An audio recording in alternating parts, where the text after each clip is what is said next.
YouTube, Joel's Funeral here, and I'm coming with you guys with a second place remote regional deck profile here with I'm Brian. Brian Reyes. Hello. And how many players were at the remote regional today? Today they had 114 players. Okay. And what was your overall record? So I went X1. So 6 wins, 1 loss, Okay, 7 rounds. okay. And what was your only loss? So my only loss, basically, it was to a storm coming by. It's hilarious because I was mid-match, and because it's remote, you have to be connected at all times. And literally, my power went out in the middle of our match. So you could say I technically went undefeated. Who knows? Who knows what would have happened if I would have won that match, if I would have lost that match? We never Hmm. know. But after that, I was about to drop, but then I'm like, nah. I played the next round on my phone. I don't, and eventually the power came back and we came through. Nice, It nice. was crazy. It was actually crazy. Okay. We did it. Do we want to do some shoutouts now, or do we want to just go over about the deck? Yeah, we can do that. We can do that. Okay. Okay. Shout outs, first of all, to Manan, the GOAT, for letting me the deck, the Blue Eyes and the Primate cards. I can't afford that. So thank you for that. So funny enough, I was just trying to get an invite. Not gonna lie, just trying to get an invite to get to go to Nats to visit my boys. Shout out to my boys at Indiana. Miss you guys. Gonna be there, seeing you at Nats for sure. Yes. Shout out to Peter for telling me to never give up. Shout out to Javi for putting me back on the DB grind because of that I'm here again. Shout out to Joel for recording this. Shout out to Will, Chase, uh, everybody, the Papitos, and most importantly, shout out to Puerto Rico. Shout out Puerto Rico. Okay, let's get into the deck profile. Okay. So first of all, this format is basically a fake format. We all know Alliance Inside is coming out in like 2 weeks, and basically we're at the end of a format that it's after a ban list, and most people don't really care. But here's the list. So basically, you got Primite Blue Eyes, Cookie Cutter, like the engine of Primite. The only reason I don't have triple dual beam is because I don't own triple dual beam. Otherwise, you would definitely play at least two, maybe three. This guy's crazy. But this is enough. And the Blue Eyes engine, this is all you need. You don't need triple Blue Eyes. Everything else here is mandatory. This is pretty standard. The only card that is not standard is this card right here, this Neo Kaiser Seahorse. The only reason that I'm playing this is because sometimes you open just Primate Engine, and Primate Engine just gets you a CO pass, basically, Hmm. with Dual Beam. So on your opponent's turn, you're gonna go CO summon Mag, and Mag can add this guy. And this guy is basically you're bridging Primate Engine into Blue Eyes Engine because this guy you could normal summon this and link it into Link One, and when this guy's being linked off, it can dump Maiden from the grave, from the deck to the grave, and then the spirit adds field spell does Blue Eyes gets someone back with the spirit, and then you get back Maiden, and that's how you get back from Primite into Blue Eyes, because then Maiden says True Light, yada yada yada.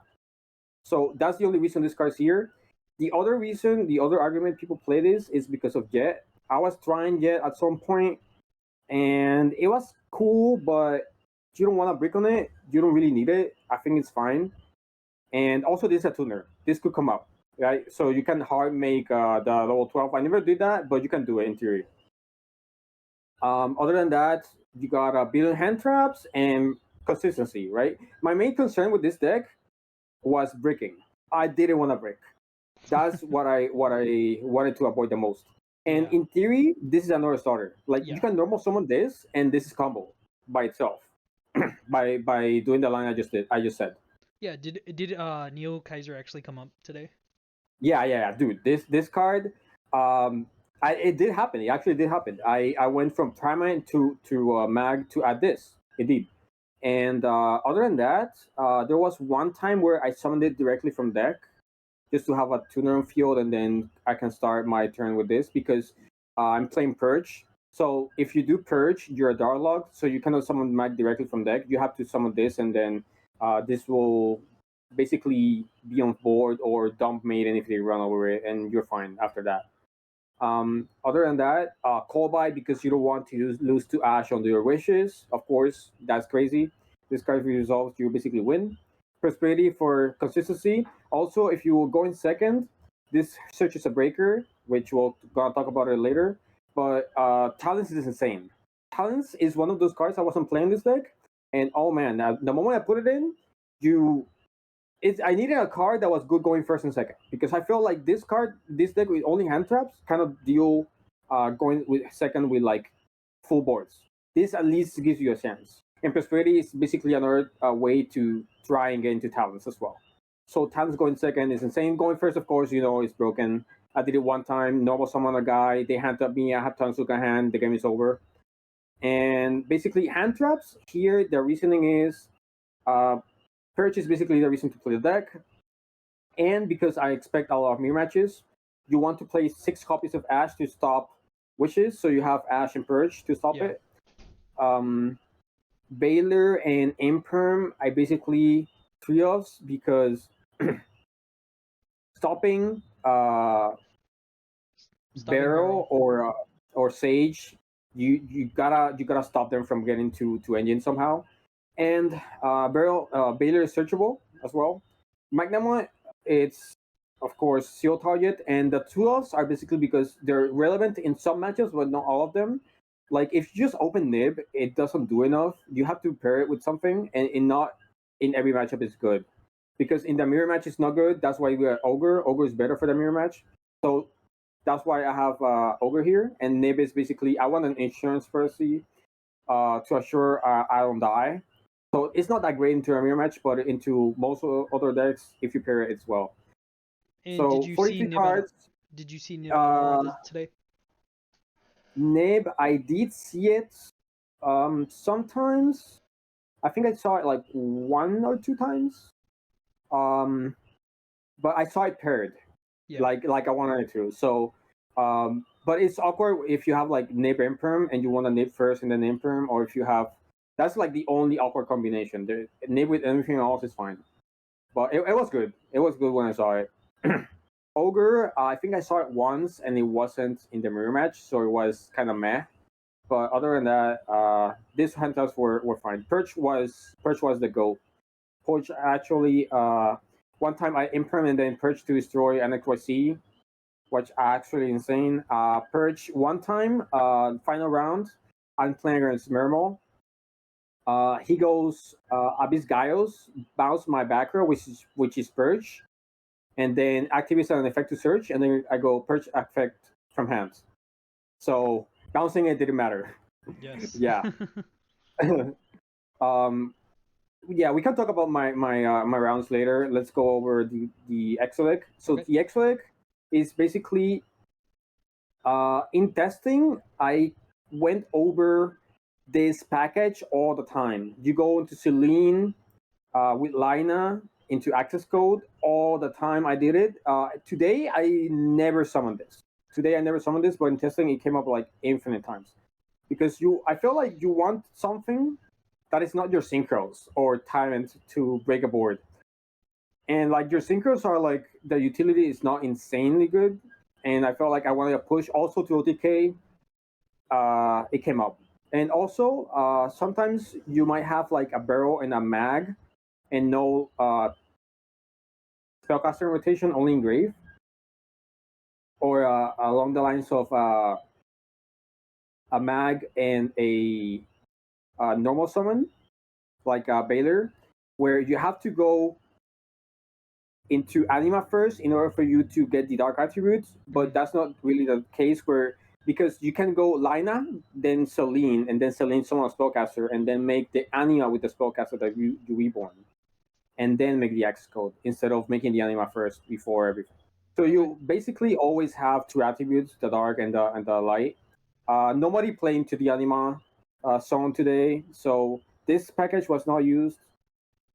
The rest is basically standard. And sometimes it hurts when you purge and you're locked out of darks, but you gotta play this card. In the side deck, I didn't wanna. Okay, if you notice, I'm not playing any Charmies.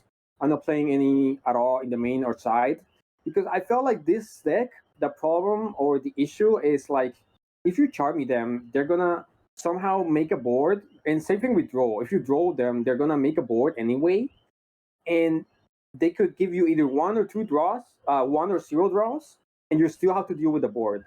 And the cards that you're drawing are hand traps, which don't help you break with the board. So I feel like I wanted to side the only one that was impactful enough, that was draw, into like decks that you have to stop, not necessarily like the mirror match, for example. I never sided draw into the mirror match. Draw into the mirror match is awful because they will still end on like 3 interruptions and you cannot break it with like 4 cards if you draw them. You basically go on neg 1 if you draw. And if you go Charmy, they're gonna end on a half board, which you can really break anyway. So there, to me, I feel like this is a deck similar to Centurion where you don't want Charmies in. You just want maximum hand traps and try to stop them. The other hand trap is, of course, Lancia, the Malice somehow. Setting the Druid for the mirror match and any Fiendsmith decks. Fiendsmith is going around a lot now. And I got recommended Bell by people in the on DB. I tested it, and it's good. It's good because it can hit the Malice Field spell. It can hit the Link 1 for Blue Eyes. It can hit a lot of stuff, like Garunix in the damage step, with Fire King. Like, Bell was kind of good. So, here I had Arclight. No, what's the name? Cycle Reader. I had Cycle Reader here before, but it's only for Fiendsmith, so I think this is more generic. This is good. Solemn, of course, for going first. You don't want to lose to Duster or Lightning Storm.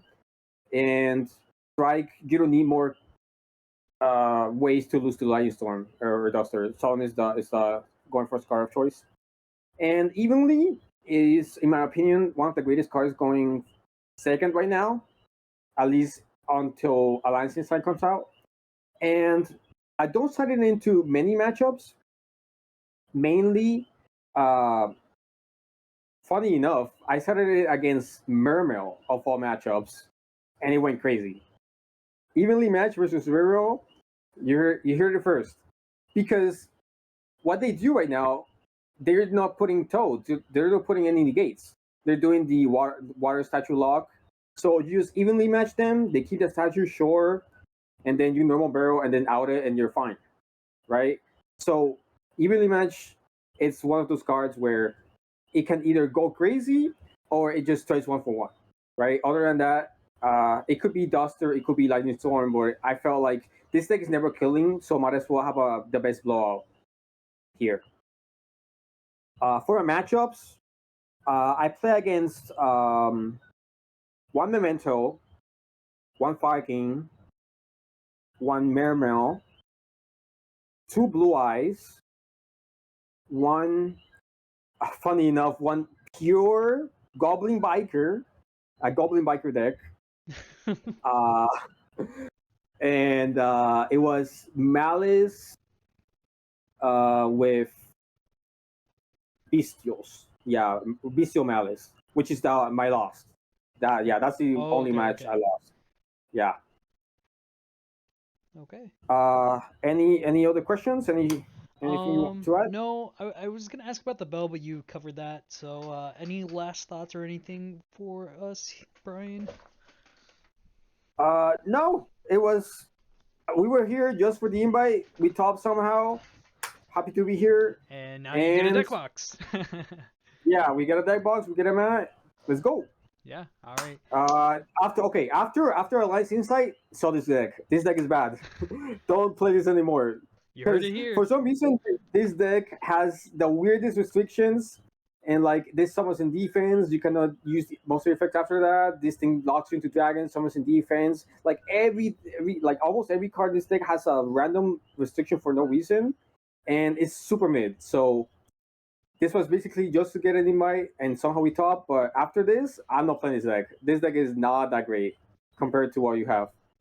All right, you heard it here first. Blue Eyes is mid. It's good for this fake format, and yeah, thank you to Brian for giving us this deck profile. You know, he's one of my boys, and I'm proud of him. So yeah, see you guys later.